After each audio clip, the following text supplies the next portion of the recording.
Hey guys, listen, marketing is a topic that everybody wants to talk about all the time. Everybody asks us about marketing. They think they need marketing information. Most people that we talk to think that they're good at sales, they're good at operations, whatever.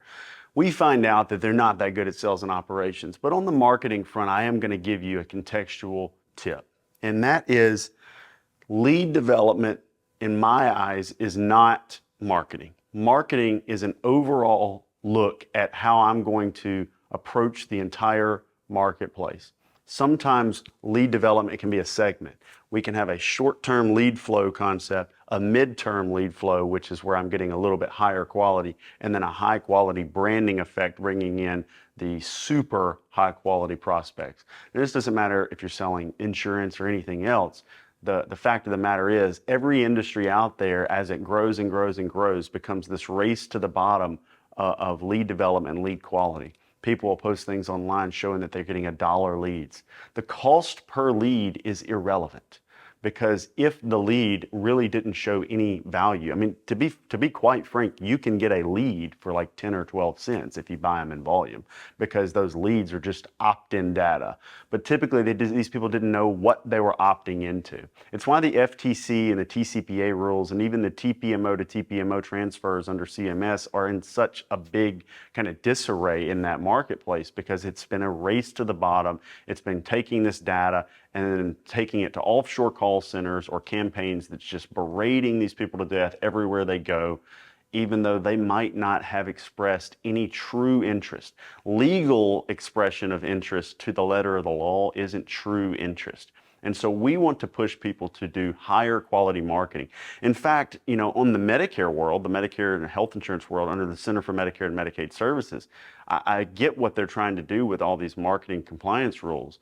But the fact that the carriers are interpreting it by going after agents and brokers messaging on high quality SEO sites, we're getting a lot of hits where people are talking about the marketing on the website not having an SMID approval. Then you go to submit it to CMS for approval, and it's 3 or 4 months to get the messaging approved.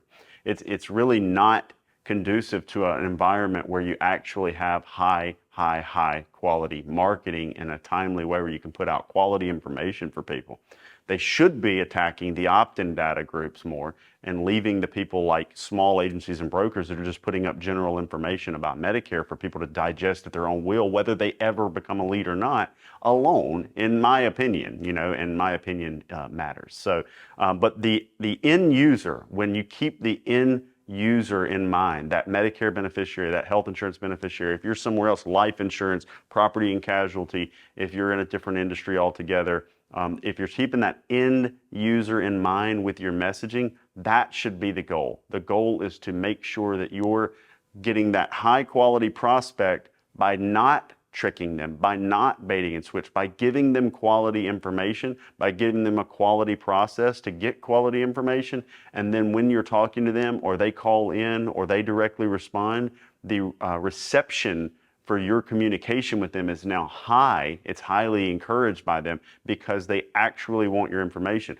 I want my agents, I think it's actually very expensive for my agents to spend a tremendous amount of time talking to people and prospecting people that don't want to talk to them. I would rather be able to fill the day with high quality prospects. And that is possible. It's just not possible by chasing the lowest cost lead flow out there and using all these external lead vendors who at first might provide you a decent or a mid quality lead, and then as they scale, it just drops and drops and drops and drops in quality. So my encouragement to you is that if you're trying to grow a significant presence in a marketplace, you have to learn true marketing, true messaging. Learn the product, go out there. This, by the way, I'm marketing to you right now. I'm not giving you a bunch of BS. This isn't bait and switch. I'm giving you quality information. I'm not even asking you for anything other than to follow this page, subscribe to us on YouTube, etc. Because eventually you might become a customer of ours. You might become a customer, as in you might go to Medicare Con and attend our conference.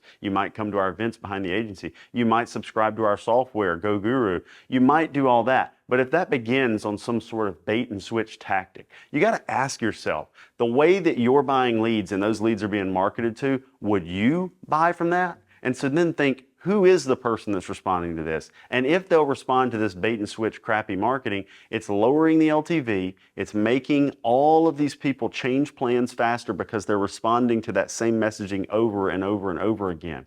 The biggest call centers in the country are actually suffering. A couple of them are shutting down. We actually just got the news 2 days ago that Prudential completely shut down Assurance IQ, and it's solely because the quality of the prospects plummeted because so many of these call centers were attacking the marketplace in the same way with the race to the bottom marketing, and it's like two dragons just eating each other, eating each other's book of business. I've looked at it like, I don't know who knows Trogdor the Burninator, but Trogdor the Burninator has a twin, and it's this big blockbuster call center and this big blockbuster call center, and they're just eating one another. Meanwhile, a few guys like me are in the middle, have quality messaging, getting the person when they turn 65, educating them, helping them make a selection of product.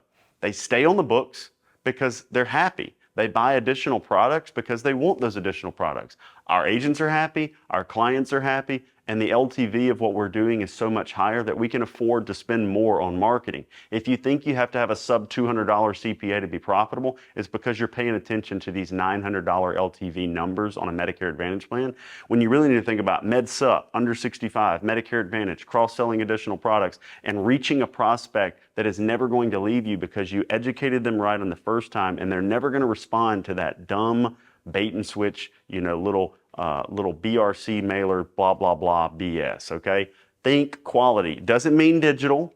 It doesn't mean traditional. It doesn't mean guerrilla marketing. It doesn't mean earned media. It doesn't mean any type of marketing. It's the messaging. If I use traditional media and I go out and I have a Joe Namath ad, that is not quality marketing. If I use digital and I go out and have a food card incognito Facebook page, that is not quality marketing. If I use digital for quality, like this, a true message, when I make this message to a Medicare beneficiary or someone turning 65, it's a completely different message, but it's the same style. It's with true conviction that we know what's best to help them in their scenario. Not that one product is best for them, but that the process that we create is best for them to choose a long-term solution to their healthcare needs. And that's what they want. They don't want this other stuff. You can use direct mail for this. Just do quality messaging and play the game, the long game. It is a marathon, not a sprint. And these people that have turned into a sprint and done their little EBITDA multiple flips, and sold bad businesses to private equity groups, I'm trying to get rid of that. We're partnered with a private equity group called AmeriLife, and we want to make sure that as we bring more people to the table, that we're increasing the quality. The money gets smarter. It's knowing not to buy heat deal call centers because the quality is plummeting. It's knowing not to buy low quality marketing, groups. There are things that are changing, and the industry is adapting to a higher quality, long-term approach like it was, 15 years ago. Right now, it's in this phase where a lot of people have made money, and they have done that, but you can't attack the market that way. You have to approach the market with a long-term marathon, marathon type of mindset, and make sure that you do that in a way that creates such high LTVs that you can spend more to acquire the client and still make more money because that client is satisfied. A satisfied customer is worth so much more than an unsatisfied customer, because an unsatisfied customer will kill your brand. That's why some of these call centers have to change their damn name every 2 or 3 years, So think about marketing that way. And then when you figure out marketing and you realize things still aren't working, it's probably the sales and operations side. 3 pegs here, three table legs: sales and operations and marketing. I need that mid-level management to evolve over time. I need my sales to be good, and I need my marketing to be good. And you got to be able to budget and delay gratification, because ultimately it is more expensive to do business the right way in the beginning. It's more profitable in the back end, but in the beginning you need to delay gratification so you can afford to do it the right way. Thank you guys for watching. I'll see you next time.